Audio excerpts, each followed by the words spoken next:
खुदी से इनकार और अपनी सलीब उठाना।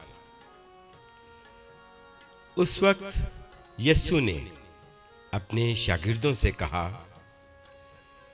कि अगर कोई मेरे पीछे आना चाहे तो अपनी खुदी से इनकार करे और अपनी सलीब उठाए और मेरे पीछे हो ले।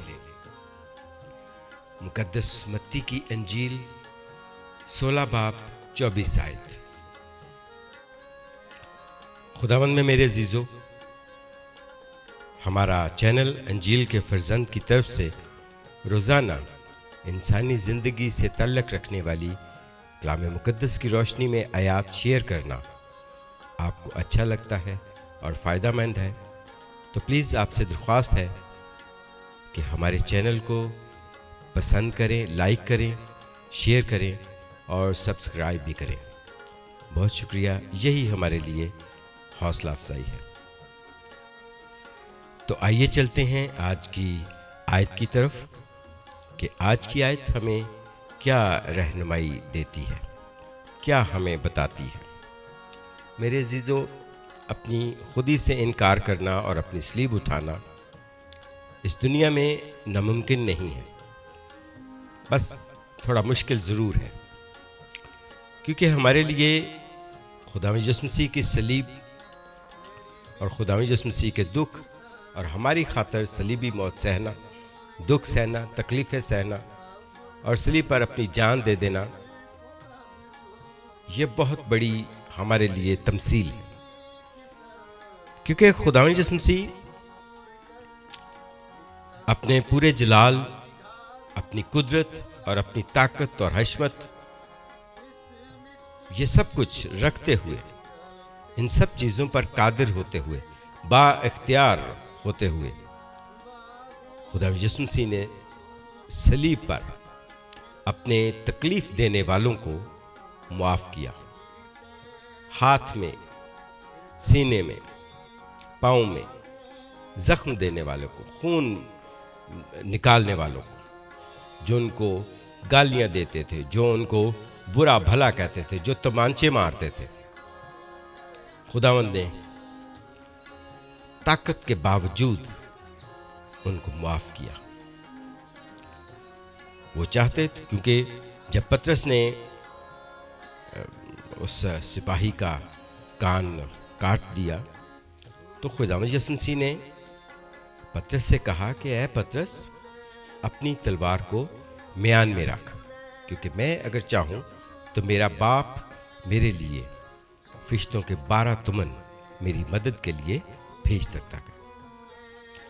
मेरे अजीज़ों, फरिश्तों की फौज तो बहुत बड़ी बात है, बहुत बड़ी ताकत है, लेकिन खुदावंद यीशु मसीह ने बड़ी हलीमी और आजिज़ी को इख्तियार किया, मुआफ़ किया, दोबारा उसके कान को दुरुस्त कर दिया, तंदुरुस्ती अनायत फरमा दी।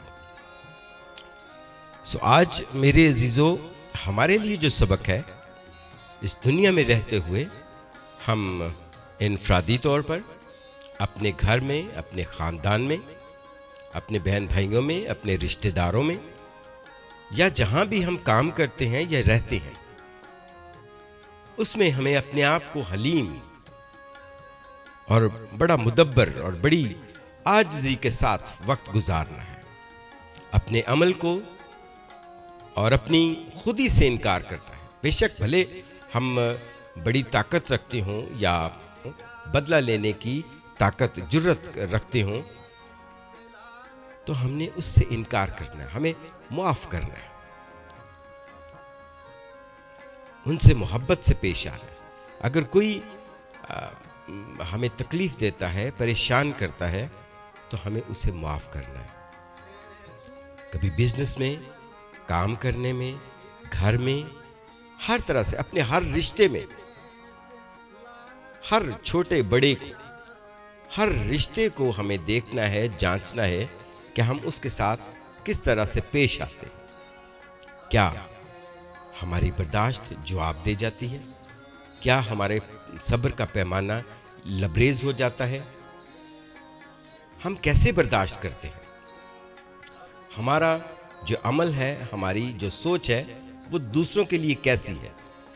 चाहे वो शख्स कोई भी हो, बेटा हो, भाई हो, बहन हो, बीवी हो, रिश्तेदार हो, हमने इन चीज़ों को अपने साथ लेकर चलना है। और यही हमारी सलीब है, यही वो बर्दाश्त की सलीब है, यही वो मुआफ़ी की सलीब है जो हमें उठाना है। तब जाके हम खुदा यीशु मसीह के पीछे चल सकते हैं। और फिर दूसरी तरफ हम देखते हैं कि खुदा यीशु मसीह फरमाते हैं कि अगर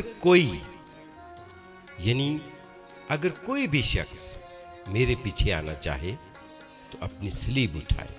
यानी ये सारी चीज़ों को देखते हुए, जानते हुए, इन सब चीज़ों को बर्दाश्त करे, हलीमी का जामा पहने, तब जाके हम खुदा यीशु मसीह के साथ चल सकते हैं। आपको ये सलीब उठानी होगी। आपको ये सारे जो अमल खुदा यीशु मसीह ने करके दिखाया है, अपनी खुदी से, अपनी ताकत से, अपने गुरूर और अपने तकब्बर से इनकार करना होगा, हलीम साबित करना होगा।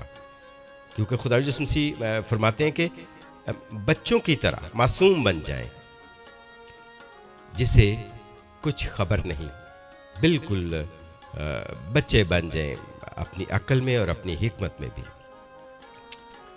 बदले की ख्वाहिश ना रखें, बुरा ना कहें। ये चीज़ हमें खुदा यीशु मसीह के पीछे चलने की ताकत देती है। ये हमारे लिए आज की जो आयत है वो हमें सिखाती है। ये है हमारा सलीब उठाना, एक दूसरे को बर्दाश्त करना और एक दूसरे के साथ मोहब्बत से पेश आना। यही हमारी कलाम मुक़द्दस की रोशनी में आज की आयत की रहनुमाई है। सो मेरे अज़ीज़ों, आइए दुआ करें कि खुदावंद हम सबको इस सलीब को उठाने की तौफीक इनायत फरमाए। आमीन।